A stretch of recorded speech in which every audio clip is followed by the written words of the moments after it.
had to start the second quarter. Really impactful. What do you remember kind of feeling about that time of the game and what you guys were able to do to change that defensively?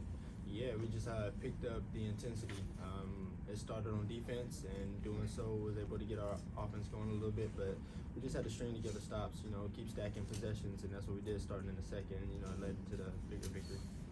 When you guys have nights like this with just great offensive balance, so many different guys in double figures, what's leading to that? How is that being generated? First getting stops, and then on the offensive end, just keeping it moving. The ball has energy, and whenever we get it moving, we generate really good shots. And that's what we did tonight. We just trusted one another and kept it moving and kept getting good looks.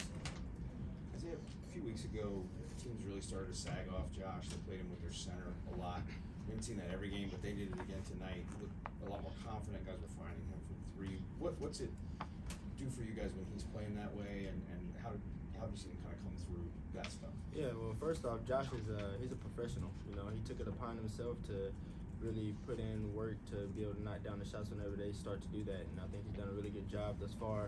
Whenever they've sagged off, he's made them pay the majority of the time, and so we're gonna keep finding them. I mean, if they're gonna sag off, we would love for Josh to take all the open threes, because he's been knocking them down. So he's doing a really good job, and I think just as a team, we just got to keep, finding an open man no matter the situation. There's a lineup that you guys rolled out there, and it was you, Josh, Shea, Kenrich. It's a small lineup, basically, what I'm trying to get to. Just, I know you guys run that a lot. Just what's your mindset just going, basically almost 4 point guards on the floor at the same time, guarding against these bigger guys? Yeah, I mean, just be active, be physical. Obviously, when they're, the bigger team, we really got to key in on rebounding, getting stops and finishing our rebounds. And then once we get the rebound with that lineup, we can run the floor. I think teams really struggle to get back with us during those stretches. So as long as we're, physical on the defensive end and finishing every possession with a rebound, we can get out and run.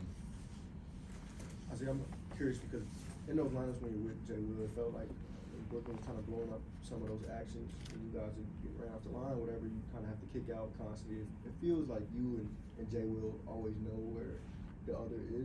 Could you describe your connection with him and just what you guys are like together on the floor? Yeah, just chemistry. I think you've been around, when you're around somebody for a portion of your life, you just build a chemistry on and off the court. And when we're on the floor together, we just having that, for finding each other, finding open spots.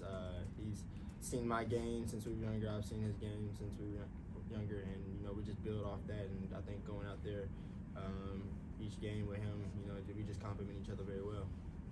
This year, you've been beneficial of the gravity Shea creates the last 2 years, and this year it seems like it's grown. What goes into that chemistry that you guys have with not just him, but everybody on the floor, where you guys know exactly where to be when he drives and just 3 or 4 guys collapse on him, and he gets it to you right on point, and you, like I said, you guys know exactly where to be. What goes into that chemistry? Sure. I mean, you just see it so much over the course of time. You know that when he drives, he's gonna, either grab somebody from the baseline, or the person that's at the top is gonna, try to trap the spin or whatever. You just know to find windows, and when we find windows and just play on the catch, we know we're a hard team to beat. So every time he drives, if he doesn't draw 2, then he's getting a bucket.